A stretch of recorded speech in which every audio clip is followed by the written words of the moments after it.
तो फिर से आगे तुम लोग।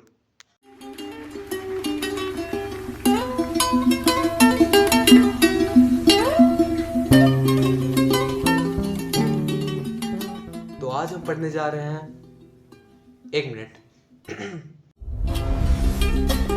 तो आज हम पढ़ने वाला है India areal size and location. तो हाँ, इंडियन साइज एंड लोकेशन। क्या इंडिया की इम्पोर्टेंस सिर्फ पॉपुलेशन की वजह से है? तो हाँ, अब हम इस चैप्टर में इन सारे टॉपिक्स को कवर करेंगे। तो आइए देखते हैं। तो क्या 300 मिलियन साल पहले ये कॉन्टिनेंट सारे के सारे अलग अलग थे?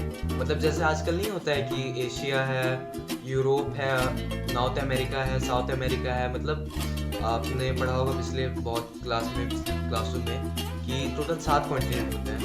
तो क्या 300 मिलियन साल पहले क्या 7 कॉन्टिनेंट होते थे? तो इसका जवाब है नहीं। 300 मिलियन साल पहले सिर्फ एक ही कॉन्टिनेंट होता था और उसका नाम था पेंजिया।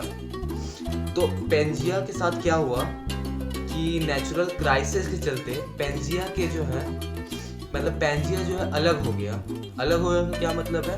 मतलब कि पेंजिया एक कॉन्टिनेंट था, अब पेंजिया टूट गया तो 2 कॉन्टिनेंट बने। कब? 200 मिलियन साल पहले 2 कॉन्टिनेंट बने। पहला का नाम था लॉरेशिया और दूसरा का नाम था गोंडवाना लैंड। और इन दोनों, तो जैसे ये पेंजिया टूटा मतलब अलग हुआ तो 2 कॉन्टिनेंट बने। पहला का नाम था गोंडवाना लैंड और दूसरे का नाम था लॉरेशिया। तो अब ये गोंडवाना लैंड और लॉरेशिया दोनों कॉन्टिनेंट बन गए, ठीक। दोनों के बीच से एक ओशियन पार हुआ, इसको बोलते हैं टेथी सी, ठीक है। अब तक क्या समझा हमने? शुरू में 300 मिलियन ईयर एगो, यानी 300 मिलियन ईयर पहले एक ही कॉन्टिनेंट हुआ करता था और वो था पेंजिया। 300 मिलियन ईयर पहले सिर्फ एक ही कॉन्टिनेंट हुआ करता था और वो था पेंजिया। तो पेंजिया के 2 भाग हुए हैं, पहला गोंडवाना लैंड और दूसरा लॉरेशिया। तो अब इन दोनों कॉन्टिनेंट के बीच में एक ओशियन बहता था और इस ओशियन का नाम था टेथी सी, ठीक है। इतना बात क्लियर है। अब आगे बढ़ते हैं। तो अब हमारा नेक्स्ट टॉपिक है प्रेजेंट डे वर्ल्ड।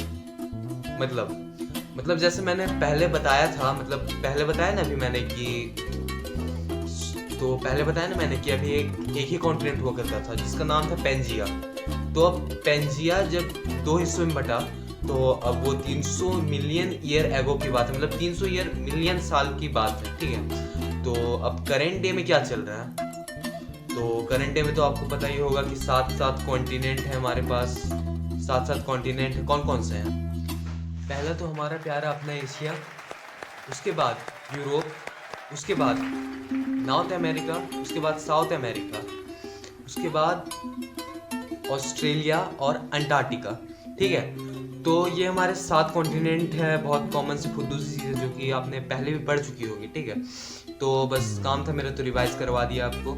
उसके बाद फिर 5 ओशियंस भी होते हैं, ठीक है। कौन कौन से ओशियन होते हैं? तो मैं आपको जनरल नॉलेज के लिए बता दूं कि सिर्फ एक ही ओशियन है जिसका नाम किसी कंट्री के बारे में रखा गया है, किसी देश के बारे में रखा गया है, और वो है हमारा प्यारा भारत। उसके बाद उसका नाम क्या है? तो उसका नाम है इंडियन ओशियन, ठीक है। पहला ओशियन इंडियन ओशियन, दूसरा पैसिफिक, तीसरा अंटार्कटिक, चौथा सर्दर्न ओशियन, आर्टिक ओशियन। अब सोचिए हमारा अगला टॉपिक कौन सा होगा। तो बहुत ही इंटरेस्टिंग टॉपिक है अगला वाला, आपको जान के मजा आ जाएगा या फिर बहुत बोरिंग भी लग सकता है, बट बहुत इंपॉर्टेंट टॉपिक है और अच्छा टॉपिक है, ठीक है। क्लियर करता हूँ 5 मिनट में क्लियर करता हूँ। तो हाँ, अपना अगला टॉपिक है लैटिट्यूड एंड लॉन्गिट्यूड, ठीक है। अब बहुत सारे को मतलब पहले भी शायद पढ़ चुके होंगे या फिर आपको अगर नहीं भी पता तो मैं बता देता हूँ कि तो हाँ, ये लैटिट्यूड एंड लॉन्गिट्यूड जो है इमेजिनरी लाइन का मतलब क्या समझे? मतलब कि ये एक्चुअल में एग्जिस्ट ही नहीं करती, मतलब ये एक्चुअल में है ही नहीं, बस साइंटिस्टों ने इसे खींच दिया है, अर्थ में खींच दिया है, ठीक है। इमेजिनरी मतलब ऐसे मन में खींच दिया है, एक्चुअल में नहीं होती है, ठीक है। इसका मतलब ये नहीं कि कोई भी पढ़ा दे तो इमेजिनरी लाइन खोजने में बिजी है, मतलब आज धरती की सारी रेखाएं खोजूंगा लैटिट्यूड एंड लॉन्गिट्यूड, ठीक है। तो ये नहीं करना है। तो अब बढ़ते हैं टॉपिक पे, ठीक है, जो सपाट हम टॉपिक पे पढ़ते हैं। तो इमेजिनरी लाइन होती क्या है और ये क्यों होती है? तो इमेजिनरी लाइन जैसे कि मैंने बताया कि तो ये लैटिट्यूड होती क्या है और क्यों होती है, मतलब भाई होती है तो क्या काम है इसका। अब फालतू का टाइम पास पे तो नहीं बना दिया कि साइंटिस्ट बोर हो रहे थे बस निकालो पेन बना दिया। इमेजिनरी लाइन है भाई ये। तो क्या हुआ कि अब ये लैटिट्यूड लॉन्गिट्यूड है, ठीक है, तो बता दिया आपको कि इमेजिनरी लाइन है, ठीक, ये डॉट तो क्लियर। अब जानिए होता क्यों है, ठीक है। तो अब जो है ये आखिर क्यों है, मतलब कुछ काम तो होगा यार इसका, क्यों है ये? तो इसका बस एक ही काम है, जैसे कि अगर आपको डायग्राम से समझाना पड़ेगा। देखिए ये अर्थ है, ठीक है, अब अर्थ है, ये अर्थ में मान लीजिए अर्थ है, ठीक है, तो अर्थ है।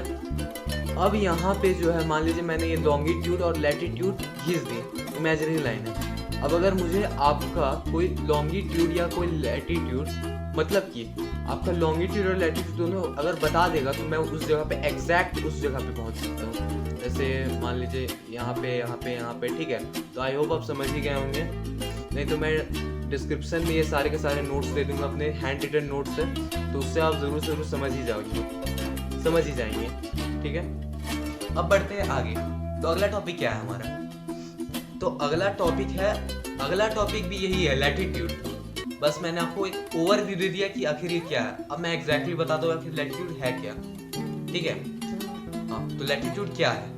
तो मैंने आपको बताया था कि लैटिट्यूड एक इमेजिनरी लाइन है, ठीक है। तो मतलब कि लैटिट्यूड इमेजिनरी लाइन है। अब अर्थ बहुत सारी इमेजिनरी लाइन है।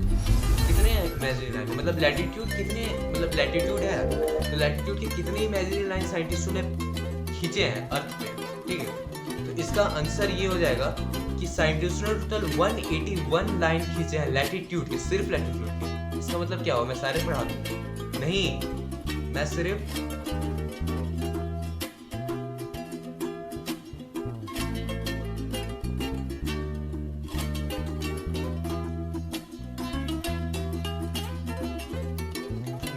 सिर्फ 5 पढ़ाऊंगा, 5 लैटिट्यूड्स, ठीक है। लैटिट्यूड का मतलब समझ ही गए वैसे बाय द वे। अब पढ़ते हैं 5 लैटिट्यूड के बारे में कि आखिर ये कौन कौन से 5 लैटिट्यूड है, ठीक है। तो समझते हैं।